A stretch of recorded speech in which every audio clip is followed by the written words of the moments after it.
नमस्कार, स्वागत है आप सभी का। टीवी 27 न्यूज देख रहे हैं आप और आपके साथ मैं हूं नितीशा बंसल। इस खास बुलेटिन में बात करेंगे 4 बड़ी खबरों की, आज की 4 अहम खबरों की, जिनका सरोकार आपसे और हमसे है। तो चलिए सबसे पहले आपको बताते हैं कौन सी हैं आज की ये 4 अहम खबरें। सबसे पहले प्रधानमंत्री नरेंद्र मोदी की सौगात के बारे में बात करेंगे। उन्होंने आज रेलवे के जरिए देश को एक बड़ी सौगात दी है। इसके साथ ही बात होगी किसानों की, क्योंकि किसान एक बार फिर सरकार को अल्टीमेटम दे रहे हैं और कह रहे हैं कि या तो आप हमारी बात माने, अन्यथा हम महापंचायत करने पर मजबूर हो जाएंगे। वही तीसरी खबर जिसके बारे में हम बात करने वाले हैं, वो खबर दिल्ली से जुड़ी हुई है। दिल्ली के मुख्यमंत्री और आम आदमी पार्टी के संयोजक अरविंद केजरीवाल ने एक बार फिर ईडी के समन को दरकिनार कर दिया है। लगातार ईडी उन्हें दिल्ली आबकारी नीति मामले में समन भेज रही है, लेकिन अब तक सीएम केजरीवाल ईडी के सामने न तो पेश हुए हैं और ना ही उन्हें किसी तरह का समय देने की उन्होंने कोई जानकारी दी है। और चौथी खबर, बात नफे सिंह के हत्यारों की करेंगे। क्या कुछ कर रही है हरियाणा सरकार, क्या फैसला लिया गया है और कहां तक पहुंचा है पुलिस का शिकंजा, इन चारों खबरों पर बात करेंगे। शुरुआत सबसे पहले पहली खबर के साथ।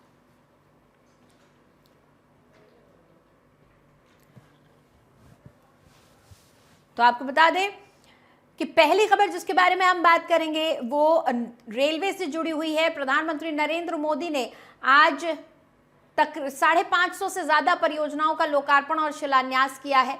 जिस तरह से बार बार कहा जाता है कि अमृतकाल चल रहा है भारत का, तो इस अमृतकाल में भारत को एक से बढ़कर एक सौगात मिल रही है और इन्हीं में से एक सौगात है आज की, जहां प्रधानमंत्री नरेंद्र मोदी ने देश भर में 550 से ज्यादा रेल परियोजनाओं का लोकार्पण किया और ये सौगात देशवासियों को दी।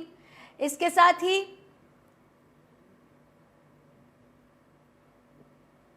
किसानों की भी बात करेंगे, जो लगातार धरना प्रदर्शन कर रहे हैं। एक बार फिर आज बॉर्डर क्रॉस करने की कोशिश की गई, हाईवे पर पहुंचने की कोशिश की गई, लेकिन एक्सप्रेसवे पर किसानों को नहीं पहुंचने दिया गया। इसके बाद ईडी और दिल्ली सीएम के रिश्तों की करेंगे और चौथी खबर जिसके बारे में हम बात करेंगे वो हरियाणा से रहेगी। हमारे साथ तमाम हमारे रिपोर्टर्स जुड़े रहेंगे जो इन खबरों पर हमसे बात करेंगे। मेरे साथ आयुषी मिश्रा जुड़ी हुई हैं सीधा, इसके साथ जो दिल्ली में इस वक्त मौजूद हैं। नोएडा से मेरे साथ मेरी सहयोगी सुमन जुड़ी हुई हैं, उनसे हम बातचीत करेंगे, खबरों की तह तक जाने की कोशिश करेंगे।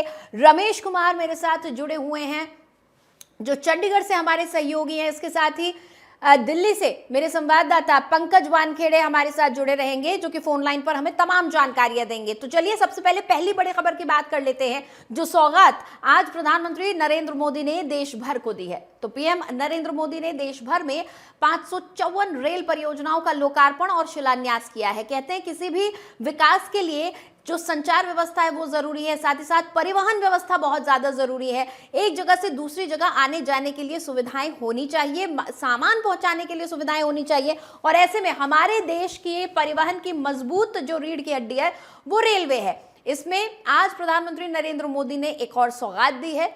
अमृत भारत रेलवे स्टेशन योजना के अंतर्गत रेलवे स्टेशनों के पुनर्विकास और ओवर ब्रिजेस, अंडरपास का लोकार्पण और शिलान्यास किया गया है। कार्यक्रम में मुख्यमंत्री डॉक्टर मोहन यादव सीहोर भी शामिल हुए। मध्य प्रदेश के अन्य स्थानों पर भी इस अवसर पर कार्यक्रम आयोजित किए गए। प्रधानमंत्री इस कार्यक्रम में वर्चुअली शामिल हुए। प्रधानमंत्री नरेंद्र मोदी ने अपने संबोधन में कहा कि आज भारत ने छोटे छोटे सपने देखना छोड़ दिया है, हम बड़े सपने देखते हैं और पूरे करने के लिए दिन रात एक कर देते हैं। यही संकल्प इस विकसित भारत विकसित रेलवे कार्यक्रम में दिख रहा है। और इस खबर पर हम बातचीत करेंगे हमारे सहयोगी पंकज वानखेड़े से। पंकज, देखिए, किसी भी देश को अगर विकास करना है, अगर किसी भी देश के विकास को आंकना है, तो आप ये देखेंगे कि वहां का परिवहन कैसा है, वहां किस तरह के मोड ऑफ ट्रांसपोर्टेशन आपके लिए मौजूद हैं, चाहे वो लोग हो या फिर सामान का, प्रोडक्ट्स का, सर्विसेज का ट्रांसपोर्टेशन हो। और ऐसा लग रहा है कि भारत रेलवे को और ज्यादा मजबूत करता जा रहा है। आज की ये जो परियोजनाएं हैं इनके बारे में एक बार आप बताएं। बिल्कुल, बेशक नित्या, देखिए, जब से एनडीए की गवर्नमेंट आई है उसके बाद से लगातार रेलवे कहीं न कहीं अपनी उपलब्धियां कीर्तिमान दर्ज करता नजर आ रहा है। हमने हाल ही में देखा था, एक दौर था जब हाई स्पीड के नाम पे जनसंपर्क या तो जनशताब्दी या तो राजधानी जैसी ट्रेन हुआ करती थी। अब हाई स्पीड के नाम पे कई ट्रेनें हो चुकी हैं। सबसे बेहतर अगर ट्रेन की बात की जाए वंदे भारत ट्रेन है, उसके अलावा अब आने वाली जो है बुलेट ट्रेन, उसके भी काम लगभग पूरा होने को है। इसी सौगात में आज प्रधानमंत्री मोदी ने करीबन 550 से ज्यादा स्टेशनों और परियोजनाओं का उद्घाटन और शिलान्यास किया। करीबन जो लागत अगर बात की जाए तो करीबन 4100 जो करोड़ की लागत की जो परियोजना है उसका प्रधानमंत्री मोदी ने आज उद्घाटन और शिलान्यास किया वर्चुअली। इसके अलावा प्रधानमंत्री मोदी ने यह भी जिक्र किया कि एक दौर था जब कहा जाता था कि रेलवे घाटे में है। यूपीए सरकार की तुलना करते हुए प्रधानमंत्री मोदी ने कहा और कहा कि आप ये देखिए आज विकास की जो रेस है, दौर है, वो तेजी से बढ़ती नजर आ रही है। साथ ही साथ प्रधानमंत्री मोदी ने तमाम स्टेशनों का रीडेवलपमेंट को लेकर भी प्रधानमंत्री मोदी ने चर्चा किया है, क्योंकि साफ सफाई को लेकर भी प्रधानमंत्री मोदी चर्चा करते नजर आए हैं। और उन्हें वीडियो कॉन्फ्रेंसिंग के जरिए जो तमाम राज्यों के जो मुख्यमंत्री जुड़े थे, राज्यपाल उपराज्यपाल जुड़े थे, कई केंद्रीय मंत्री जुड़े थे इस कार्यक्रम में, तो प्रधानमंत्री इस कार्यक्रम में बताते नजर आए कि किस तरह से अलग अलग जगहों पे स्टेशनों का कैसा रीडेवलपमेंट हुआ, कितना बेहतर हुआ है। कई स्टेशंस का पुनर्विकास किया जा रहा है और ये बड़ी एक पहल है। मध्य प्रदेश के 33 रेलवे स्टेशंस का पुनर्विकास इसमें शामिल है। बहुत शुक्रिया पंकज इस पूरी जानकारी के लिए।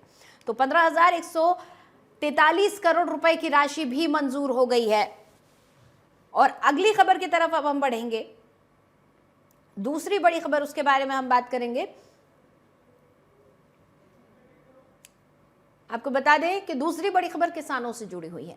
लगातार किसान अपनी मांगों को लेकर आंदोलनरत हैं। दिल्ली एनसीआर की सड़कों पर 13 और 16 फरवरी के दिन काफी जाम की स्थिति लोगों को देखनी पड़ी थी, लेकिन अब भी दिल्ली के अंदर किसान प्रवेश नहीं कर पाए और किसान वहीं अपनी मांगों को लेकर भी डटे हुए हैं। हालांकि अब अपनी मांगों को लेकर किसान बॉर्डर पर डटे हुए हैं और एसकेएम के आह्वान पर किसानों ने आज ट्रैक्टर मार्च निकाला। वहीं किसानों ने सरकार को 29 फरवरी तक का अल्टीमेटम दिया है। किसानों का कहना है कि अगर समाधान नहीं हुआ तो 14 मार्च को देश भर के किसान दिल्ली में आंदोलन करेंगे। अगर सरकार समाधान नहीं करती है तो दिल्ली में महापंचायत करने के लिए जरूर देश भर से किसान पहुंचेंगे। यानी कि एक बार फिर किसान दिल्ली कूच की बात कह रहे हैं। अल्टीमेटम दे दिया गया है 29 फरवरी तक का और कहा गया है अगर 29 फरवरी तक उनकी मांगे नहीं मानी गई, सरकार ने समाधान नहीं निकाला तो फिर 14 मार्च को देश भर से किसान दिल्ली पहुंचेंगे और दिल्ली में महापंचायत की जाएगी। उसके बाद वहां फैसला लिया जाएगा कि अब आगे किसान क्या करने वाले हैं। किसान तमाम अपनी मांगों को लेकर आंदोलनरत हैं। वहीं लगातार किसानों से बातचीत भी की जा रही है। इस बीच आज की खबर आपको बता रहे हैं कि जब एसकेएम के आह्वान पर आज किसानों ने ट्रैक्टर मार्च निकाला और उसके बाद यह ऐलान किया कि 29 फरवरी तक सरकार कोई ना कोई हल निकाल ले।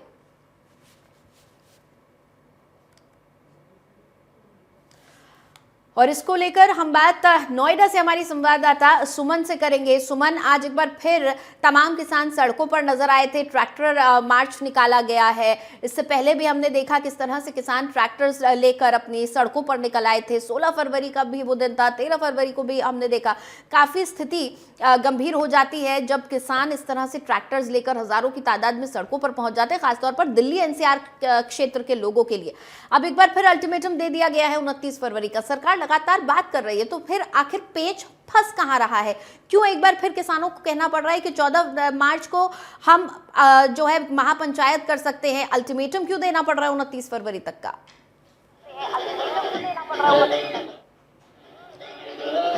जो एमएसपी पर गारंटी कानून की जो बात हुई थी और जो लखीमपुर खीरी में जो किसानों पर अत्याचार हुआ था, उसी को लेकर एक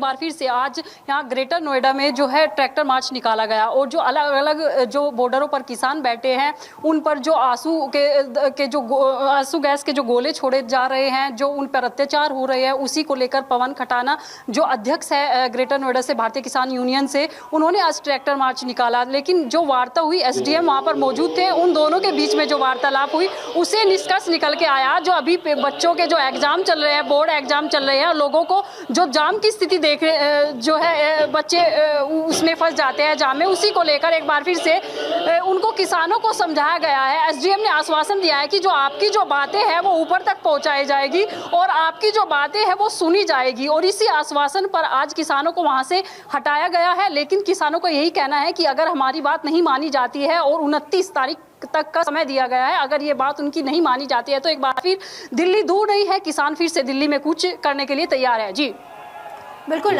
सुमन, अगर 29 फरवरी तक मांगे नहीं मानी जाती तो 14 तारीख को किसान कह रहे हैं कि हम फिर से दिल्ली कूच करेंगे।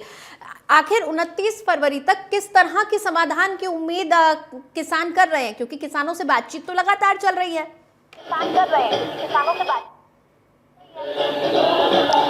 बिल्कुल, देखिए किसानों की जो बातें हैं, किसानों का ये कहना है कि दिल्ली तक किसानों की आवाज़ नहीं पहुंच पा रही है, इसीलिए उन्हें बार बार जो है ट्रैक्टर मार्च या और चीज़ों का जो सहारा लेना पड़ रहा है, जो आंदोलन करने पड़ रहे हैं, और जगह जगह पर किसान आंदोलन भी कर रहे हैं, लेकिन बावजूद उसके कोई समस्या का समाधान नहीं निकल पा रहा है। और अब किसानों ने, अब भारतीय किसान यूनियन, संयुक्त किसान मोर्चा ने समर्थन दिया है, जो अलग अलग बॉर्डरों पर किसान अपने हक के लिए बैठे हैं, और उनका ये कहना है कि दिल्ली दूर नहीं है और किसान अपनी मांगों को लेकर अड़े रहेंगे, डटे रहेंगे, और जब तक सरकार नहीं मानती है ऐसे आंदोलन देश में होते रहेंगे। लेकिन अब सबसे बड़ी बात यह है कि जिस तरीके से आज जो है संयुक्त किसान मोर्चा की तरफ से जो ट्रैक्टर मार्च जो था 4 घंटे का जो रास्ता जो जाम हुआ, हालांकि जो एक्सप्रेसवे है उस पर ट्रैक्टर मार्च नहीं निकाला गया, लेकिन जो नीचे के जो रास्ते से उन्हें पूरी तरीके से ब्लॉक हो गए थे। 4 घंटों तक लोग जाम में जूझते रहे। उसके बाद जब वहां पर एसडीएम आए और आला अधिकारी आए, पुलिस प्रशासन आया,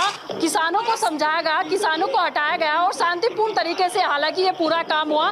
लेकिन अब किसानों का यही कहना है कि अगर हमारी समस्या का समाधान जो टाइम दिया है, जो समय दिया है, उस पर नहीं होता है तो एक बार फिर से किसान दिल्ली में कूच करेंगे। और 25 लाख किसान भी यही है और 4 लाख जो ट्रैक्टर है वो भी यही है, हम यही है, और अगर हमारी बात नहीं मानी जाती तो एक बार हम दिल्ली से कूच करने के लिए पूरी तरीके से तैयार है। जी चलिए, बहुत शुक्रिया सुमन इस पूरी जानकारी के लिए।